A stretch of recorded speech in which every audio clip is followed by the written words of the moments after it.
So these are the buildings over here at Harriman Park. It's almost like a little village here, isn't it, Craig? It is. That's what I was just thinking. Yep, right on the river, as you can see. And they have all these different buildings. They have the Jones House, the Honeymoon Hotel. The ranch manager's house there.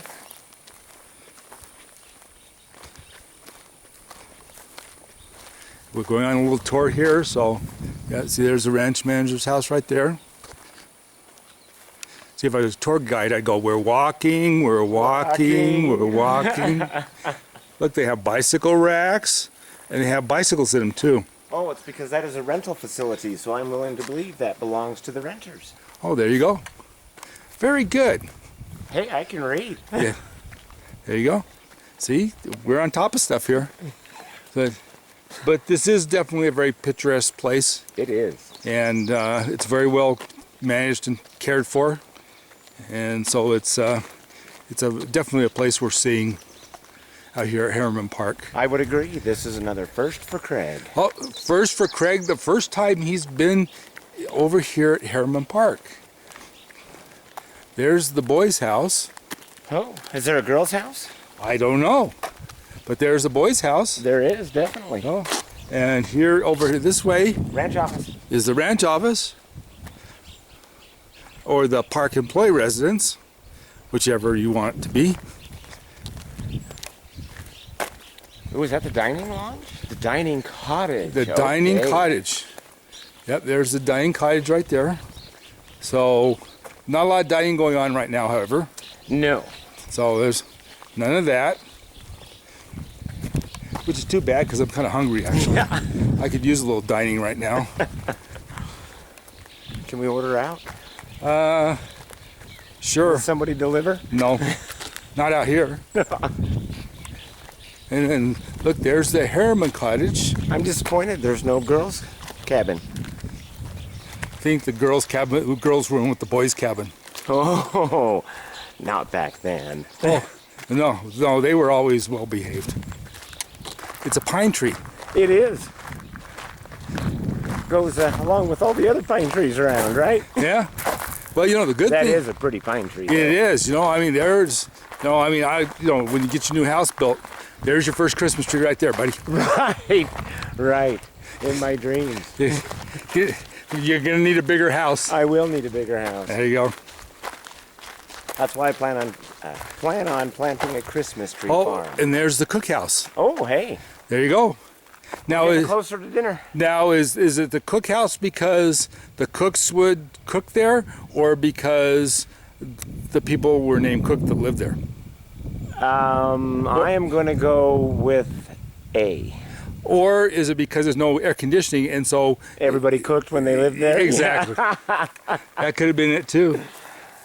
I am willing to bet that's probably where they did the cooking, and then you went to the dining hall to eat. Cool. And then you go back this way. Ooh, it's another rental facility. No, these are stables back here. No, I was saying the cookhouse is another rental facility. Oh, it's another. See, so you can rent it. See. And that is Callie Foreman's house. Oh, Cattle Foreman's house. Oh, they got some.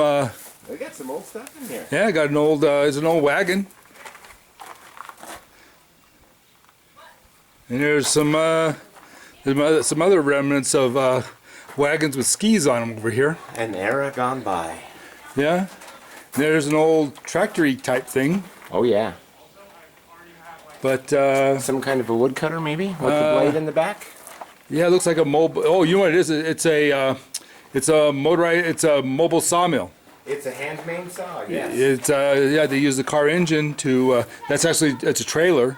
A Model A engine is what they claim that it's made out of. Oh, there you go. And it's a sawmill. Let's go around and look up from the other side.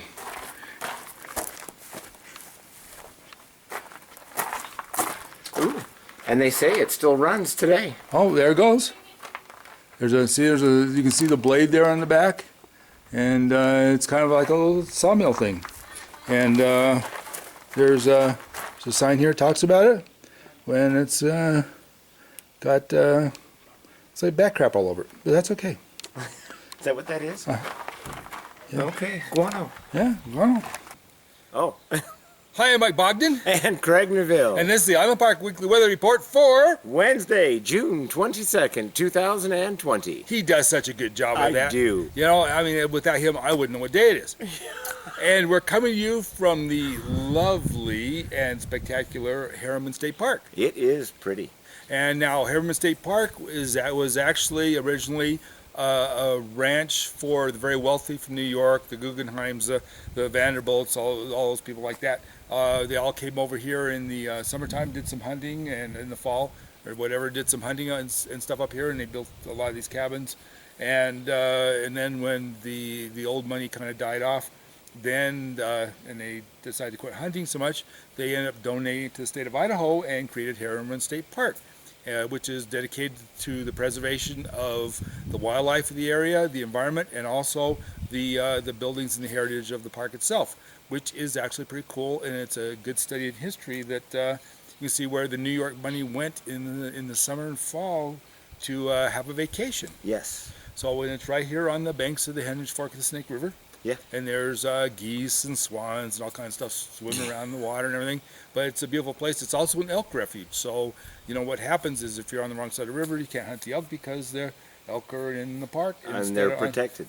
And they're protected. And what happens is you're walking through the brush and, you know, and you're looking for elk on the other side of the river. And then they all start making all kinds of noises and you know, and screaming because they know they're on the right side of the river and there's nothing to do about it, and they just go nyan, nyan, nyan. I'm going to assume you know this from personal experience. Yes, I do, and it's pretty aggravating when you're trying to fill a tag and they're all right on the other side of the river going nyan. So that kind of sucks. But anyway, all right. So now, let's talk about the weather for a minute. So right now, as you can tell, it is gorgeous outside. It's in the high 70s for the most part. Yes, it is. And it looks like Wednesday through next Tuesday, it's going to be pretty much constant all the way through. Going to be definitely more sunshine than not. So basically, you know, high 70s, low 80s throughout the week. High 70s, low 80s throughout the week. Maybe going a little bit higher as we get towards the end of next week, but we'll discuss that on the next video. There you go. And then for the low, mostly mid 40s. Wednesday today, it's going to be a little bit warmer in the evening, so probably the mid low 50s for mid to low 50s for Wednesday. tonight. Yeah, for Wednesday, and then after that, we're straight into mid 40s from then on. Yep, mid to high 40s. So it looks like it's just going to be a beautiful week, and it's a great time to vacation and to get out and enjoy things.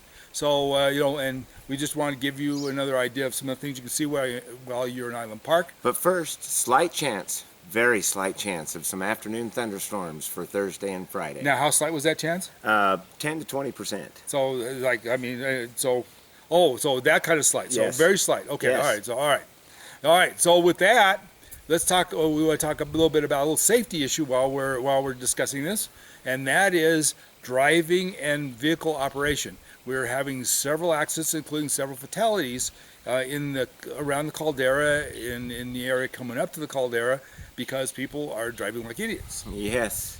We had a little kid that was run over by a trailer yesterday, a fifth wheel. I haven't heard that one. That's a new one. We had a gentleman that ran for county commissioner that was killed in an auto accident down on Ashton Hill. Yep, I've heard And his about wife's that in the one. hospital because some other person decided to cross the center line for whatever reason, and it cost one gentleman his life, and his wife is really hurt. And we've also had a couple other fatalities, and so between the four-wheelers and the motor and the cars, everything, there's a lot of people up here, and everybody needs to pull their head out because it's dangerous. And you can Pay attention to what you're doing. You can go from 0 to 60, from having a great time to having the worst time of your entire life, or the last time of your entire life if you're not careful. So please drive under the speed limit. Pay attention to the road. Don't stay off your cell phone unless you're using hands-free, but watch the road. Don't get in a big hurry and pass. I mean, I'll be doing 65 down the highway in the 65 zone, and some idiot will come decide to pass me at 20 miles over the speed limit. Yeah. And the problem is that, you know, you have to turn into oncoming traffic to be able to pass. And if you got two people coming at 70 miles an hour to each other, it doesn't take long to fill that gap. And then all of a sudden we got a problem. So it ain't gonna end well. So please be cautious. We want you to have a good time up here. Well, so far, we're still doing good with the COVID thing. We haven't got any community spread yet. So everybody's trying to stay apart, and everybody's doing a good job. We really appreciate that. Businesses are doing a great job too. But, you know, I mean, it doesn't matter if you get COVID if you're dead because you end up on a bumper of a car. So, you know, so pay attention. I mean, that's even like a little more important than whether you got your mask on or not. So focus on that while you're at it, would you please? But with that in mind, we want you to have a great time and enjoy the mountains. So from Highland Park, this is Mike Bogden. And Craig Neville of Robin's Roost. Wishing you all the best and telling you to be safe, sane, and also remember that it's going to be fire season. It is here soon. We are drying out. We are drying out, so no fireworks and no fires, and don't be driving your cars through the dry brush because that'll start a fire as well. So be cautious. Yes. All right, and with that, bye-bye. Bye-bye.